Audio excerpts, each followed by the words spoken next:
इससे कामयाबी। आज फिर एक नए हीरो से मुलाकात होगी। आज स्वागत करना चाहूंगा मैं आज के हमारे खास मेहमान पुणे महाराष्ट्र के सूरज एस झवर का। जोरदार तालियों के साथ अभिनंदन कीजिएगा जब मैं उन्हें यहां पर आमंत्रित करूं। सूरज एस झवर। झवर साहब स्वागत है, आइए विराजमान होइए।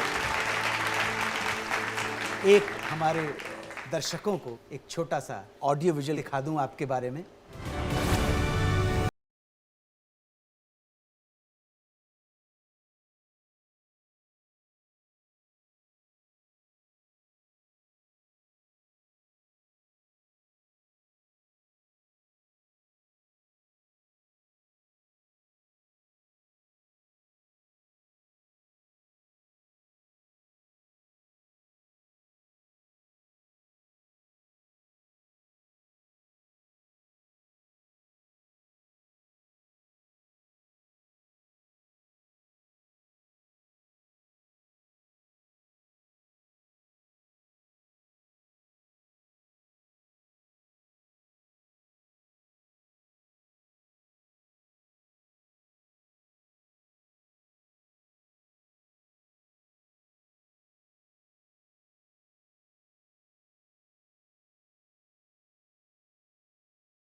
तीन 300 से ज्यादा फ्रेंचाइजीज हैं और कंपनी 20 से भी ज्यादा देशों में अपनी उपस्थिति दर्ज करा चुकी है।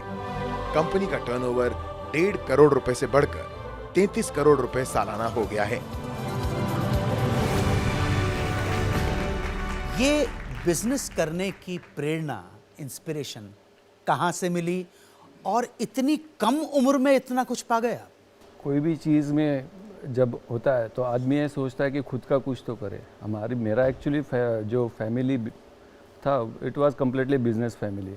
आई belong to business family. Maybe my father was doing okay, but the rest of entire my relatives and community were into business family. So मैं कभी ये लाइफ में नहीं चाहता था कि मैं किसी के अंडर काम करूँ, क्योंकि जो भी आजू बाजू में देख रहा था तो खुद का बिजनेस था, वो खुद कुछ अच्छा कर रहे थे वो लोग, and they have a commendable respect in the surrounding. तो मैं हमेशा ये चाहता था कि मेरी भी एक रिस्पेक्ट हो और मेरी भी एक ऐसा कुछ हो कि जिससे मैं खुद कमांड करूँ, ना कि किसी का कमांड लूँ। तो एक एस्पिरेशन दिल में था और वही एस्पिरेशन दिल में लेके मैंने ये सोचा कि भाई जो भी करेंगे खुद का करेंगे, छोटा करो मोटा करो, जो भी करेंगे नौकरी नहीं करनी किसी की। नौकरी नहीं करनी किसी की। You want to be your own boss. So that pharmacy complete की और इमीडिएटली मैंने बिजनेस चालू कर दिया। मैं नाना जी से कुछ पैसे लिए और इमीडिएटली मेडिकल स्टोर डाल दिया। तो उम्र कम थी तो मैंने वो जो सिलेक्शन ऑफ जो प्लेस रहता वो सही नहीं किया। अच्छा। तो उसमें ये हो गया कि 4 साल 5 साल तो मैंने चला लिया, पर वह घर में बता नहीं पाया कि ये चल नहीं रही है, क्योंकि घर वालों का कोई एक्सपेक्टेशन नहीं था कि मैं उनको कुछ कमा के दूँ। वैसे भी बैचलर था तो वो लोग एक्सपेक्ट नहीं कर रहे थे कि मैं उनको कुछ कमा के दूँ। तो वो स्टोर बंद कर दिया, किसी को भी बोला नहीं, वो स्ट्रेट मैंने वो स्टोर बंद कर दिया। उसके जगह होलसेल चालू कर दिया, जो एक्चुअली मेरे घर वालों को मालूम ही नहीं था। अच्छा। तो एक पर्सन को एम्प्लॉय किया जी, और बिकॉज ही हैज़ अच्छा उसको उस चीज़ में नॉलेज था, एक्सपर्टी थी, तो मैंने उसको एम्प्लॉय किया। तो स्टोर तो नहीं चल रहा, तो I took some money also on loan from friends and my relative, और फिर मैंने कुछ उसमें माल स्टॉक भर के उससे आइडिया लेके वो मैंने चालू किया था डिस्ट्रीब्यूशन का काम। तो डिस्ट्रीब्यूशन का काम ठीक चलने लगा? हाँ, डिस्ट्रीब्यूशन का काम काफ़ी अच्छा चलने लगा इनफैक्ट। तो फिर आपको अपना प्रोडक्ट लॉन्च करने का आइडिया कैसे आया या इंस्पिरेशन कहाँ से मिली? कैसे ओवर द टाइम अब जब काम करते हो, जैसे मैंने डिस्ट्रीब्यूशन का काम किया तो एक्चुअली मैंने कुछ मॉडल अलग लाया था, जिसमें मैं प्रोडक्ट मार्केटिंग के लिए लेता था, कुछ कंपनीज़ का प्रोडक्ट मार्केटिंग के लिए लेता, डिस्ट्रीब्यूशन और मार्केटिंग दोनों के लिए लेता। सिर्फ डिस्ट्रीब्यूशन नहीं करता था, वो प्रोडक्ट का मार्केटिंग भी मैं ही करता था। तो ओवर द पीरियड कि जैसे आप किसी और के प्रोडक्ट का डिस्ट्रीब्यूशन मार्केट कर रहे हो और आपने प्रोडक्ट इस्टेब्लिश कर दिया, तो क्यों नहीं भाई दूसरे का प्रोडक्ट इस्टेब्लिश करने से अपने प्रोडक्ट इस्टेब्लिश करें। कैपिटल कहाँ से अरेंज की, पूंजी की व्यवस्था? इस बार फिर नाना जी से नाना जी काम आए? नहीं, इस बार मामा जी काम आए। इस बार मामा जी काम आए। और इनफैक्ट मैंने जब आगे जो फैक्ट्री डाली उसके टाइम वापस नाना जी के बाद मामा जी ने मदद की। तो इसी बीच में जब आप डिस्ट्रीब्यूशन से आप अपना प्रोडक्ट लॉन्च किया, तब तो रिश्ते आने लगे होंगे आपके पास, मतलब लड़का तरक्की कर रहा है तो? फर्स्ट ही मेरे वाइफ को मैं तो कविता को देखने गया था जी, एंड भगवान जी ने फर्स्ट ही मैंने बोल दिया कि मेरे को जम गया करके। जम गया उस मामले में आप लकी रहे। आप जानते हैं कि हमारा देश कोई बिजनेसमैन के लिए ब्यूरोक्रेटिक हैसल्स इतने हैं, लाल फीताशाही हमारे कंट्री में इतनी ज़्यादा है कि हर बिजनेसमैन को किसी ना किसी पड़ाव पर इन अवरोधों का सामना करना पड़ता है। आपको कहाँ कहाँ लाल फीताशाही का, बाबूगिरी का, अफसरशाही का सामना करना पड़ा और कैसे आपने उस पर कंट्रोल किया, कैसे उसको पार किया? As a businessman your first role is to manage everything, आपको हर चीज़ मैनेज करना आना चाहिए, और आप ठीक तरह से मैनेज करते तो आपके लिए रेड टेप और करप्शन इतना मैटर नहीं करता। In fact if you want to get a licence it takes almost 2-3 months in India. 2-3 months और 2-3 years sometimes you know. India में तो अगर आप अपने सीनियर से पूछेंगे कि लाइसेंस तो कैसे 18 साल में लाइसेंस तो ये चीज़ें तो है इंडिया में, पर ठीक है, how you manage that is more important, and I think I manage those thing very well. I have been actually travelling globally also. मैंने काफ़ी कंट्रीज़ में गए, हमारे प्रोडक्ट रजिस्टर करवाते हैं, फिर हम लोग उस कंट्री में माल बेचते हैं, इस टाइप का फार्मा में प्रोसेस के नाम बताइए। जैसे हम लोगों का जो नेटवर्क है we are more focused on the ROW, that is CIS हो गया। CIS मतलब CIS यूक्रेन एंड लाटविया, यही कंट्री आप बोल सकते हैं। तुर्कमेनिस्तान हो गया, उज़्बेकिस्तान हो गया, तजिकिस्तान, किर्गिस्तान, तो इस टाइप की कंट्रीज। तो आप इस एरिया में जाओगे, उस कंट्रीज़ में जाओगे तो इनफैक्ट आप देखोगे तो वहाँ पे आप बिजनेस नहीं कर सकते। You can do business over here but you can not do business over there. ऐसा हो गया कि वहाँ पे फैक्ट्रीज नहीं है फार्मा की, बिल्कुल फैक्ट्रीज नहीं, क्योंकि वहाँ पे लोग बिजनेस नहीं कर पाते। तो I want say that India is not good for business, I think it is reasonable for business. आपका क्या परसेप्शन है, क्या सोचते हैं कि इंडिया में एक बिजनेसमैन के लिए एक कंड्यूसिव एटमॉस्फेयर क्या होगा, ये हम जानेंगे। लेकिन उससे पहले इजाज़त चाहता हूँ एक छोटे से कमर्शियल ब्रेक की। गवर्नमेंट ऑफिसेज में जाके पहले पहचान बढ़ाओ, उसके बाद में जो भी लाइसेंस लेते हैं वो निकालो। उसके लिए बहुत सारी difficulty I, but definitely business करना है तो डिफ़िकल्टी सॉल्व करना मतलब ही आप बिजनेस करोगे।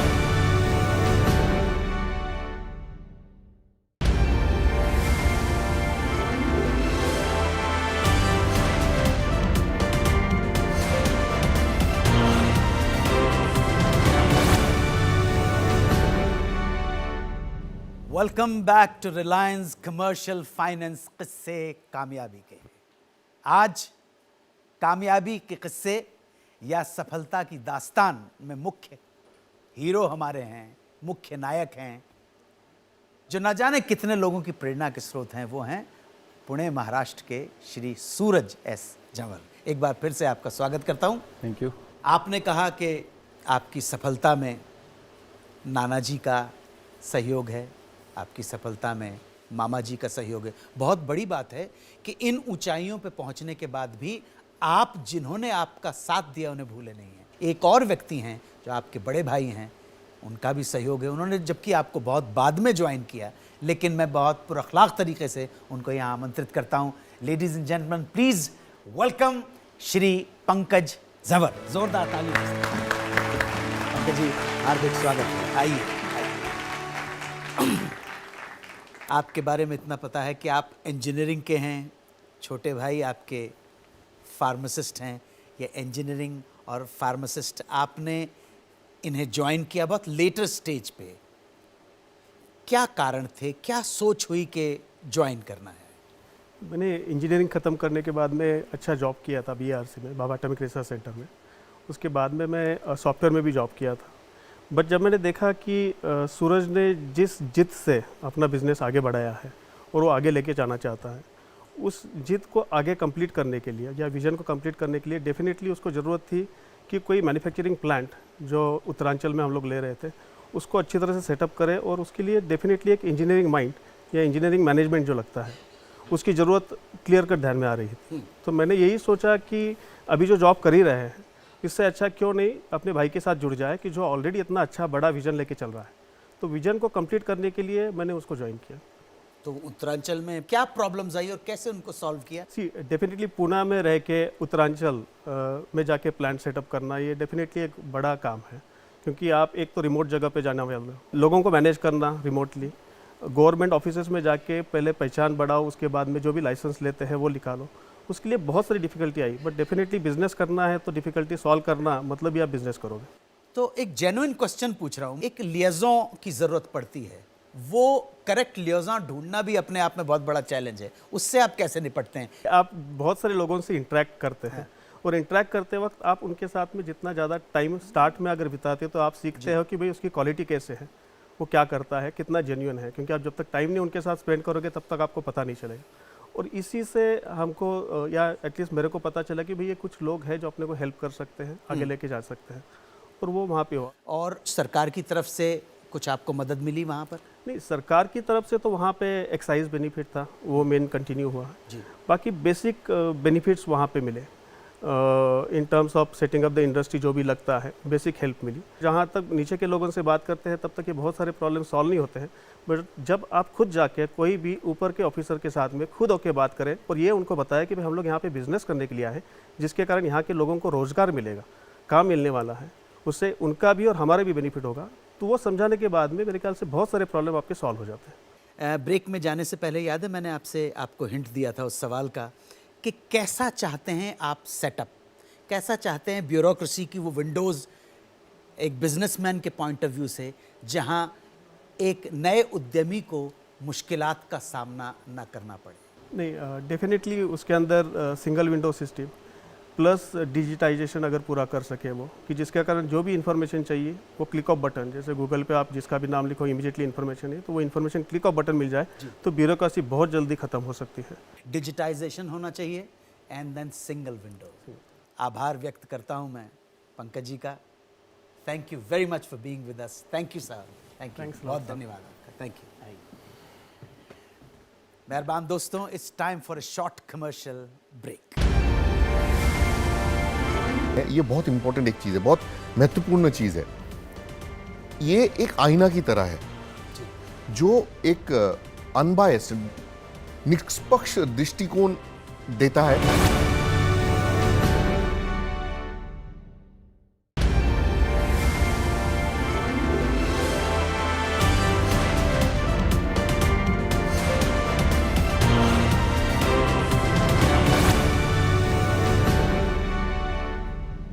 Ladies and gentlemen, welcome back to Reliance Commercial Finance किस्से कामयाबी के।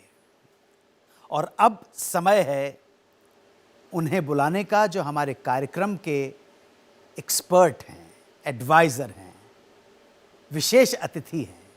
आपकी मुलाकात मैं करवाने जा रहा हूं रिलायंस कमर्शियल फाइनेंस के श्री शौविक सेन गुप्ता से, जो ग्रुप बिजनेस हेड हैं। मैं स्वागत करता हूं दादा। आइए दादा, शौविक सेन गुप्ता, आइए।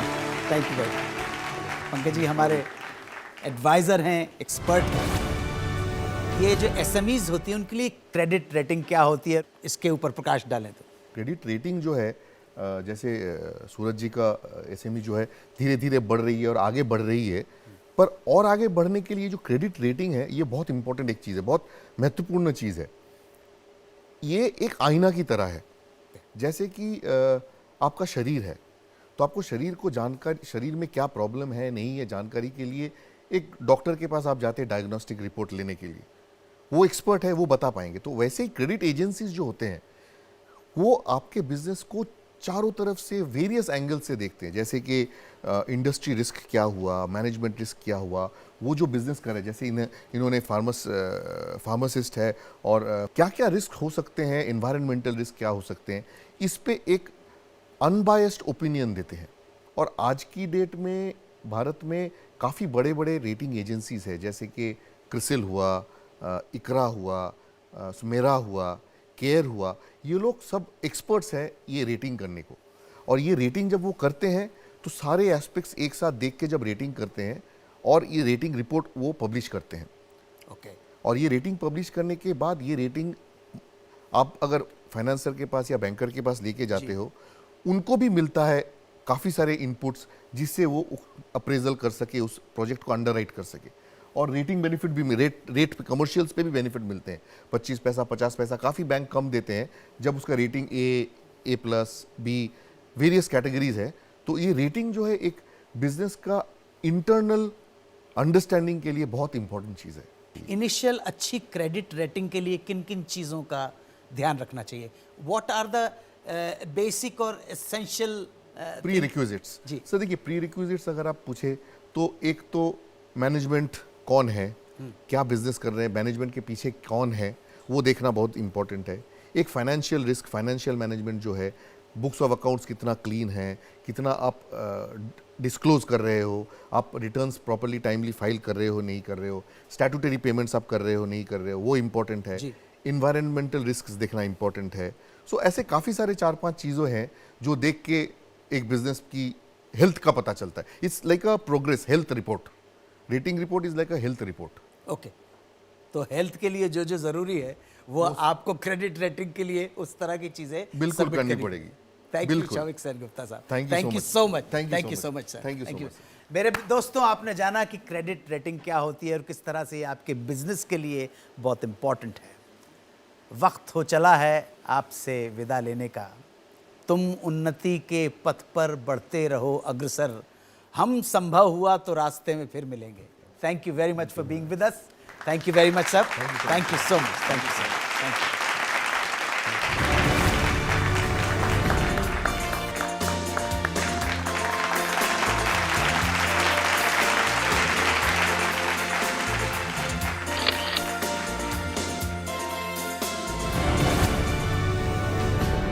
अगले हफ्ते फिर भेंट होगी आपसे इस शो में जिसका नाम है रिलायंस कमर्शियल फाइनेंस, किस्से कामयाबी के।